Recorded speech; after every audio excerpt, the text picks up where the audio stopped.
Mexico! Yeah!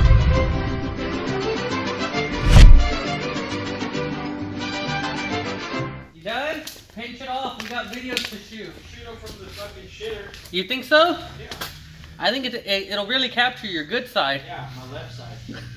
Fucking idiot. And my thigh. So we're here the day after Texas 2K. We managed to go 822 in the chase car, fairly low boost, brand new setup.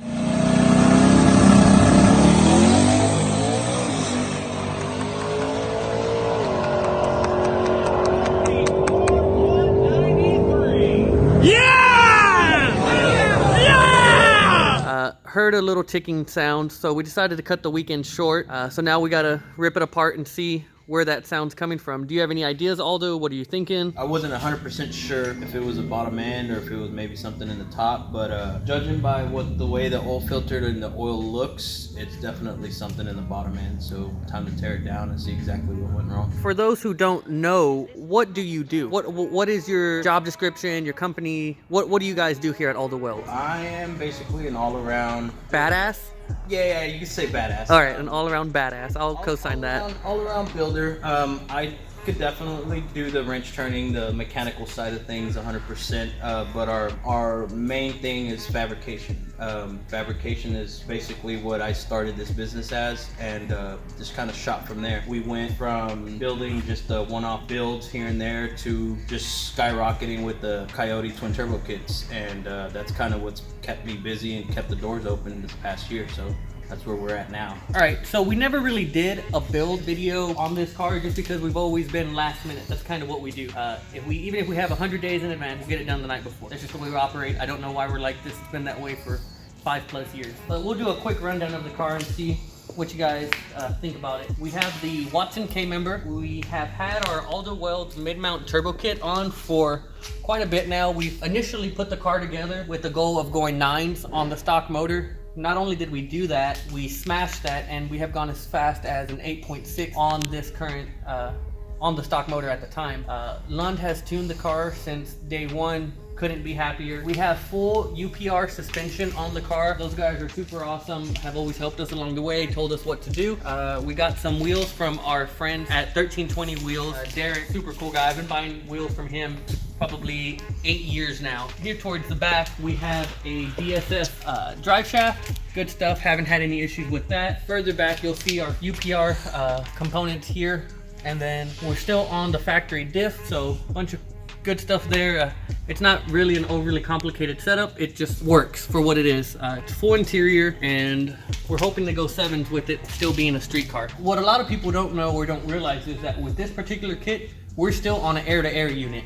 A lot of the other guys have opted for the air-to-water, which is always going to be a better option for cooler IATs, no questions, without a doubt. But we've decided to see how far can you really push an air-to-air setup on somebody who might not visit the track as often, but still needs a efficient setup for their street car, grocery getter, daily driver, whatever you would want to call it. So I think that at some point we're going to find the limits of it, but 826, not that many people are really going to try to do that with it. So I think it works. It's proven at this point. Yeah. And I was telling people earlier that this initial build started off as a basic setup, right? We only wanted to go high 9s in the car. I guess once we hit that 9, I wanted more. Aldo said, well, let's see how far we can push the stock motor. Let's see what else we can do in a street car. And we've gotten it down to the 861, I think, is where we stopped with the stock motor. Haven't had any issues with it. It didn't blow up. We still have it sitting in the crate over there. I don't think anybody's gonna touch that one for a while. That's no head stud, nothing, unopened. Turbo kit, suspension, fuel, tuning, converter, that's all it took. I mean, it sounds simple on paper, but there's a lot of time that these guys have put in, whether it's Aldo Welds with his turbo knowledge, John Lund with the tuning, Circle D, knowing what works, what doesn't work. We kind of just all grouped effort this car. Even Manuel at Midnight Performance, helped us out a bunch, building the trans, basic things like that. So it's not just a one shop car here. I mean, here we have a great circle of friends that have really helped us push this car into the bottom 8 very, very quickly. So the average Joe may or may not have that, but it's one of the things that if you work with us, you're on our team, we're gonna set you up to win. Yeah, I mean, it came down from fine-tuning the Viking suspension to getting the car to 60 foot to the alignment. All of that came into play when it comes to this car. Setting up the trans brake. I mean, a lot of that stuff, you know, we've learned along the way and kind of perfected it to be able to provide that for our customers. You know, if it's somebody that's just basically simply buying a turbo kit from me, or, you know, just doing whatever the case is with these cars, if you're purchasing from me and you're purchasing our kit, I'll 100% stand behind it and help you guys get to y'all's goal, if not foresee those goals. Right. You know, and that's kind of what we did with this car. It was just supposed to be a 9-second car, and first time out, we went 9:26. After that, I guess Brian really got happy with it, and he's like, man, let's see how far we can go, and that's what got us to where the car is now. I don't see it being an issue for us to go 7s. I usually don't like to shoot too high, so I'd say an 18 or an 8.0 would be good, but we're gonna pass that pretty easily. And I think with the goal that I have in mind, and not only the great team or the people on the team that we have here, there's nothing that we can't accomplish, because at the end of the day, it is a business for Aldo, it is a business for me. We're all friends. So whenever we're not at the track messing with this cars, we're going out to eat, we're out, you know, partying, we're going on trips. It's just, it works. Everybody's vibe and everybody has the same goal. You know, we really feed off of each other. So there's certain days when he's not feeling it and I kind of have to push him, and vice versa, or maybe the other guys, you know, are having a bad day. Whereas the tuner who's offsite, you know, he's having a bad day. We all kind of just help each other and make it happen. It's really amazing that it's not just business. There's a lot of friendship that goes into this car. I don't trust anybody to really work on my cars too much, but I know I can turn the keys over and be like, here, Aldo, let's do this, let's figure it out. How much is it gonna cost? And, you know, what companies do we have to work with to accomplish this goal? End goal is probably to go really fast. Yeah. Probably never gonna stop because the car just never ceases to amaze. So it still has all the nice amenities. It has AC, power steering, Bluetooth radio, all the windows work, everything is still there. So my plan is, once we get it into the 7s, once we get it back on the road, is I want to put my full exhaust back on, and I'm probably gonna daily drive this thing for a while just because I know it's capable. There's other cars out there that sacrifice a lot of that stuff in order to shed weight or to compensate for, you know, their lack of power. We don't really like to cut on that. So I know that nobody wants to buy a brand new Mustang and just chop it up. I mean, that's not our goal. If you look around the car, you'll see that we very seldomly have sacrificed anything. I really can't think of anything that we've really cut off other than the exhaust to make this happen. I mean, all the suspension components are there. Everything's here. It works. We've taken it out street racing. We've had a couple close instances with the wall just because it likes to do Mustang stuff sometimes. So it's just the power comes on too hard. We've driven it hours at a time and it has not given us any issues. For the money, you're hard pressed to find another car. I haven't seen any Camaros run as hard as this one. I haven't seen any Cadillacs run as hard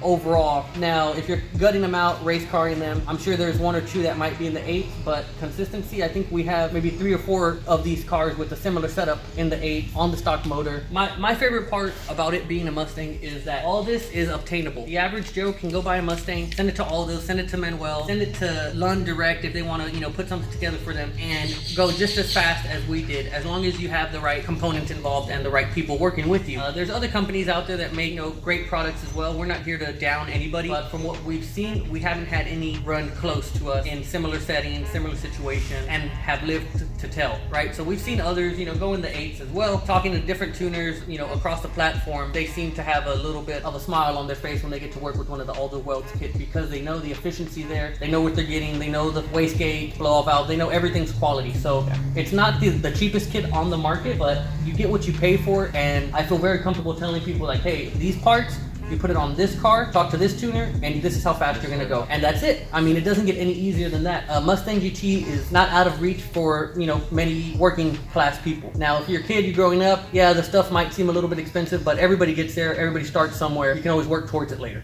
yeah, for sure. Bro, you've only drank like a quarter of the water. No, he's more on that seafood diet. It's not dangerous. Oh, I know it's not fast. I just think the car's gonna fall apart. It's not gonna fall apart. I shit you not. And if it goes crazy, I let off. But do you have AC? Yeah, it's so cool outside. You don't need AC. That sounds like somebody who doesn't have AC solution. Does the Trans Am have AC? It doesn't, but I don't drive it on these kind of days outside. I'm telling you, those 17 seconds must be fast. It'll be quick. We're just gonna make one hit. I don't think it'll be that quick. So now we have everything apart. It doesn't look too great. We're headed over to the engine builders now, so we just have to load everything up and go from there. H Squared Racing Engines. They have done all of our LS stuff. Should have let them do my Coyote, but I was being stubborn, and look where it has gotten me. Ouch. Tops look good. Don't think it's a tuning issue myself. We were hearing a knock after we made the third hit, and I mean, the rings aren't closed up. What are your initial thoughts? We should have came to him from the get-go. That's my initial thought. I need to measure the block. Man, this piston was rocking a ton. It's hitting on the small spot of the skirt and at the bottom. So this piston has a lot of rock. All the bearings look good. You would see some excessive wear from there to there. I don't see any detonation, man. I like the fact that you just get in there and get dirty. He ain't scared to get dirty. That's That's why he has three kids. Boy can't pull out of a parking lot. No, couldn't pull out of his own driveway if his life depended on it. Actually, I want to measure the piston wall clearance on one of the good ones. Bring those 4 pistons, Aldo. Hey, leave my dowel pins there. No, if I leave them, Bo's gonna lose them. We're taking them with them? You put them in your pocket? We gotta take the knock sensors? Yeah. Okay, so we're taking the knock sensors. So what are we doing? Measuring the skirt of the piston What's the purpose of that? so I can check piston to wall clearance. I would love to go 3 events without having an issue. One car shows up once a year, does its thing. This car seems to be following suit. I got 2 cars that can't get right. And that truck has been here for at least 8 years since I first brought Bo my first motor. He didn't move the truck because that was his sign of saying, hey, my shop is right there where that green truck is. Okay, All he did was just paint the door green, that way it could match. that makes sense. So you can't spray your problems away? Only temporarily to make more problems. Cool thing is, all these pistons are the same size. Cool, so we can reuse them. So right now we're positive like $800. It's not looking too bad yet. Again, it could be his calm demeanor that's giving me a false sense of security. Watch this. Oh, fuck. Don't scratch the AMG. Why does this water keep circulating? Okay. So if we put my motor in here, is it going to solve its problems? It's gonna be hard to get an accurate reading. I need to put the torque plate on it. Hey, Bo, how do you install sleeves? How do you do it? What's your method? Put them in my hand. With like a mallet? Do you use dry ice or Every no? time I've installed a sleeve based off of Darton's recommendation, there is 0 to even a half a thou clearance. Heat the block up enough, they literally fall in. Okay, but you've never had to hit one in with a mallet? Never. Never. So you heat the block up enough to where the aluminum's going to expand. Sleeve drops in once the block cools down. And then you put some sort of sealant on it? Or? There's a sealant, but it's not even really a sealant because these are dry. Yeah. Okay, it's more of a retaining compound. It's a flange compound that Loctite. 1, 2, 3!